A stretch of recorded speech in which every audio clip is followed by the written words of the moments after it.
What's going on, YouTube? I haven't been around for a little while. I've had some stuff I had to take care of, but I'm going to try to make this video here because I got something I really want to show off to you guys and see what y'all think. And then hopefully soon after this, I'll be able to start putting out a couple more. I probably said that in my last video, but again, things got a little bit hectic. But this one I'm excited for, so I want to see what you guys think. We have here my new to me, but used Palmetto State Armory PSA 15. This is a pistol with the 10.5 inch barrel. So far, I think I've gotten a pretty good deal on it. I bought it at a pawn shop. Them guys always look out for me there. They always give me a pretty good deal. They knock some of the price off. They even let me go behind the counter and even just, they let me go into the display cases and pick out what I want to pick out. Even go grab the rifles off the shelf and they don't just do that for everybody. It seems, at least I've never seen it, but they do it for me. Them guys treat me very well to where that's usually where I go to buy my firearms, just because of the trust level. And they let me actually do whatever I want to do with the firearms before I actually purchase them, besides shoot them, obviously. But anyways, this is my new PSA 15 AR pistol. First pistol I've had in an AR platform. I'm still learning about pistols, right now as far as AR goes, but I only have one other AR, and that's going to be my SIG M400. That is an exceptional rifle. It's about a $1,200 rifle. At least that's what I paid for it. It's been exceptional. It's been an awesome rifle. And this one here, for a budget, I guess you could say a budget platform or a budget style kind of build, this one's pretty nice itself. It's a very attractive AR. I mean, it's got a nice, a nice handguard on it. It did come with this. This is factory, just stock, I believe, but this flash can, that comes stock. But whenever I bought this at the pawn shop, they wanted $675 for it, and then I had to kind of break it down a little bit. And they did give me a little bit of a deal. And I think I ended up paying maybe $640 without tax. So I figured if the gun is probably $500, which that's usually what I'd seen these going for anytime I'd ever went to Palmetto. Usually the AR pistols was going for maybe $500. Could be wrong, don't quote me. Just quick thinking in my head when I bought it. Maybe if anything, they're charging $675 for maybe the optic and the magnifier on the top of it. Fair enough. So I bought it, and then I started doing some more research, and I'd always wanted a magnifier. This is a 3x magnifier, a Vortex VMX 3T. Awesome, awesome magnifier. I have no complaints about it. But I kind of got home with it and decided there were some things that I wanted to do to it. But looking up, just to kind of see what kind of a purchase I made, just the Holosun alone, the Holosun 510C, I'll add, just brand new, it's going for $250, maybe $200 to $250. And then the Vortex, again, VMX 3T, is probably going for about $200 to $250. So I think about it again, you got $500 almost sitting on top of this gun, on top of a $500 gun. I don't think I did too bad on it. Now, when I did buy it, it was missing a couple things. It didn't have a magazine with it. This is a Daniel Defense mag that, I have several of that looks pretty good on the gun. And it runs around pretty good. It doesn't hang up. It doesn't, have any malfunctions with this mag. So that's what's going to probably stay in it. But again, it didn't have a mag. It did not have the brace. It just had the buffer tube. That was it. It did have the two optics. It did not have this hand stop here. This is something that I added on. And it did not have the touchpad with the Streamlight. That is something that I also bought and put on it, along with the brace. And there's a couple of other things I want to do to it, but the touchpad, the light, and the brace is what I've put on it so far in the magazine. I get a pretty good purchase whenever I actually do go to grab it with this hand stop. This was probably $13 at Palmetto State Armory. That was a pretty good deal, I think, just for nothing too fancy, just something to, I didn't want nothing beefy, bulky, anything like that, and it does contour to my hand where I can get a good grip on it, a good purchase, and my thumb goes right where it needs to go for that flashlight. So I'll probably hardly ever use the flashlight, but it's there in case I need it. I like it. It's very subtle. It's not too bulky.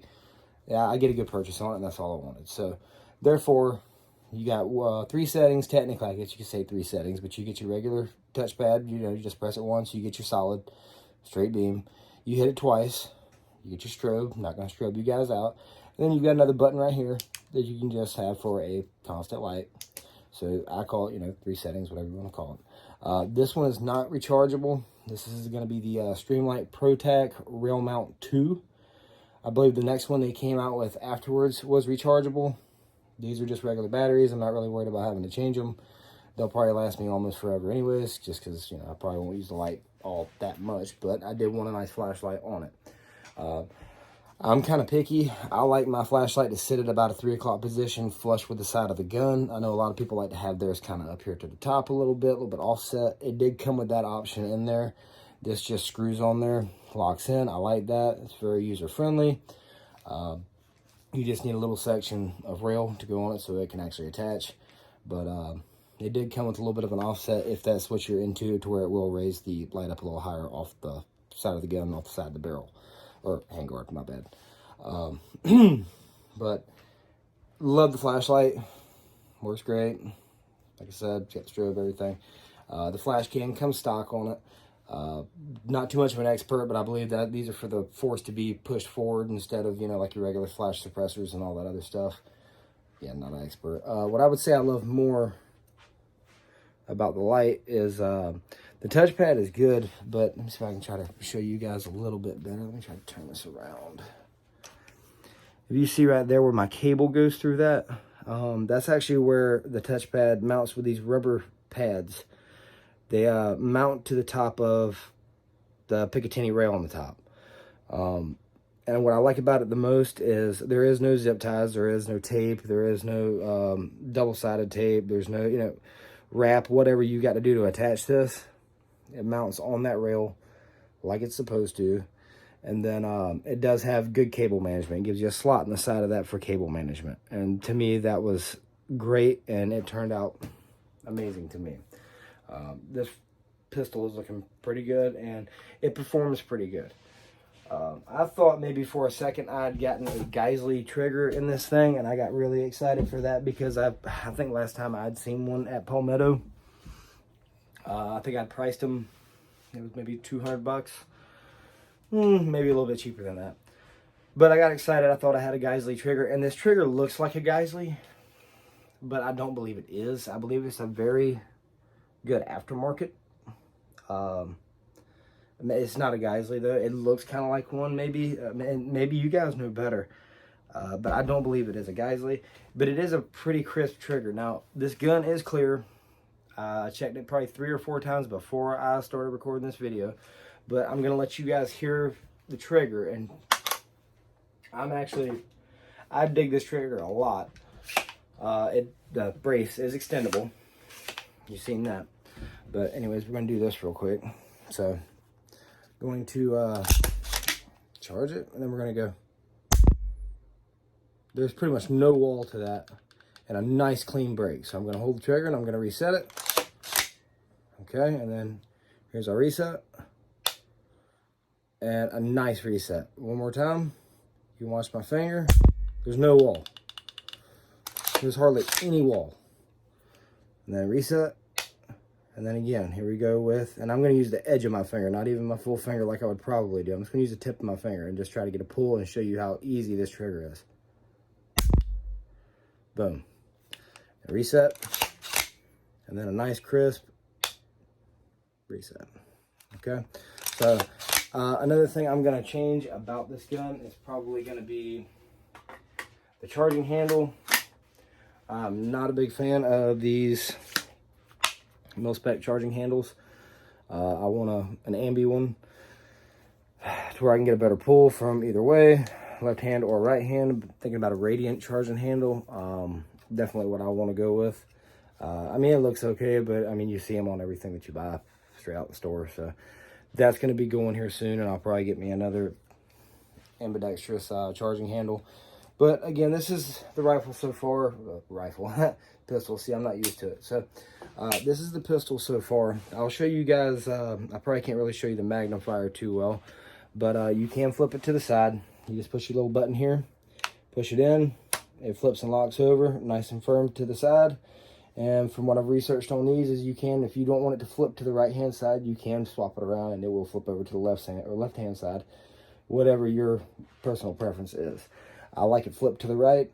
I get most of my, I get more of a picture with whenever I'm a lefty, so whenever I aim, I get more of a picture when I'm looking through my optic. I get more of a picture through my left side. That's just me. The right side doesn't really matter as much.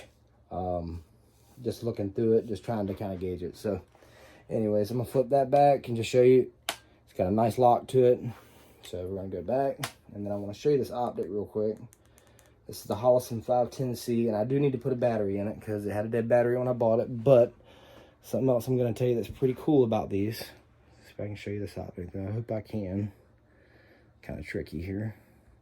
Oh, hit the camera a little bit. Sorry about that, guys. See if I can try to help you out. There we go, right there. And you can see it's kind of crisp for what it is, with my poor lighting and camera quality and bumping the camera, that is. It's got a pretty crisp reticle on there. And again, I need to change the battery. Let me turn this down a little bit. It does have options. It's got 3 different options. And maybe you guys can let me know about this one. It comes with your basic red dot, and then it comes with your circle with the dot, and then it comes with the circle without a dot at all, just a circle. And maybe you guys can explain it to me. I don't see who would really use that. It makes no sense to me, and it's just awkward. But if you use it and it works for you, great, by all means. But if somebody maybe wants to explain that, maybe how it helps or something, great. As far as the combo together between the Vortex and the Hollison 510C, it is a very good combo whenever I look through the magnifier, and it is just as crisp, clean, and clear as I would have ever hoped it to be. Again, for budget stuff, I think it is pretty good quality. And I know a lot of people would probably disagree, saying, okay, well, you know, you've got $500 worth of optics on a $500 pistol. To me, that's not too crazy. Maybe some people would say, okay, well, you're sinking too much money into a budget kind of build. To me, this is a budget build. But to me, I don't really think that's too much money to dump into something like this for a hobby rifle, so to speak, or something to, you know, just have some fun with. I'm not shooting competitive with it. I think I might have told y'all earlier, I've probably put 70 rounds through it, and I have not had the first malfunction. 50 to 70 rounds through it. Again, no malfunctions. I fed it, it ate, and it's been right on the money wherever I've been shooting it. To where, to me, 0 is not a problem with this thing. And from what I've seen as far as torture testing these things go, they hold 0 pretty well. Another thing I meant to tell you earlier about the Hollison, another little cool little detail, is when the internal battery dies, I don't know if you can see this or not because of my terrible lighting, but right here, there's a little tiny solar panel on it, which is something I didn't really know about Hollison until I actually owned one. When your internal battery dies, that gives you a red dot. So if, let's just say you did need it for whatever the case may be, or if you was out and about and your battery died, as long as you have sunlight, you have a red dot, from what I'm being told. I do need to change the battery in this one. I need to get to doing that. But anyways, this is kind of what I got so far. I want to get me a sling for it. I want to get me a new charging handle. You know, I put the brace on it, put the hand stop on it, I put the light on it, whatnot. And then it came with these two right here, the optics, whatnot. I don't think I got a bad deal. And this has been a cool little build to play with, and I kind of want to do another one. It really is a cool little gun. So, anyways, I want you guys to tell me what you think in the comments. If you think it's a cool gun, if you think it's a nice little build, or hey, tell me if you've had a PSA 15 before and it was the worst thing you ever had, and I don't know, you traded it and got a Daniel Defense. Just tell me the truth and tell me what you think. My opinion on it is it's pretty good for a budget rifle. There I go again. Not used to pistols, so as a budget pistol, I believe it's worth the money. Another thing I would say is the quality is not a Daniel Defense. when I took this thing apart, even being used, there was nowhere. I mean, this thing is pretty much, it looks brand new, but when I took it apart to look at it, the bolt is in fantastic shape. I don't really see anything wrong with the bolt or the barrel, anything like that. Everything looks fine to me. It's not going to be a Daniel Defense quality. I've shot Daniel Defense. My buddy works there. I get to shoot all of his guns. I get, I'm used to Daniel Defense, and that's one of my top brands. That's one of my go-tos, obviously. A lot of people's, just because of their rigorous quality control. But you're not going to get that in this, and that should be understood by pretty much everybody. But as far as a nice budget AR pistol, I don't see how you can go wrong with this. For a pistol, the handguard's nice. The flash can's nice. It gives you some M-lock options on there. I wish it had a little bit more M-lock options. It don't, but that can be changed at any time if I ever wanted to go that route. But a nice, clean little AR pistol, and I really like it, and I hope you guys like it too. And again, just let me know in the comments if maybe you had one at one point in time and you couldn't wait till you got rid of it. Maybe you had some problems with it, let me know. So yeah, y'all just drop some comments down there and just let me know what you think.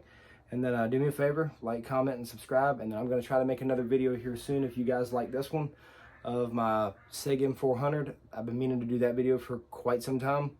I have a short of it up right now where it was during, I think, last Christmas or something like that. I had shot some tannerite with it. But I didn't actually do a full video and a review on the gun. So far, this has been my little review on this one, and I'll try to get that one out here soon. So you guys let me know what you think. Like, comment, subscribe, and I will try to be back at it soon. Hope you guys enjoyed it. See you later.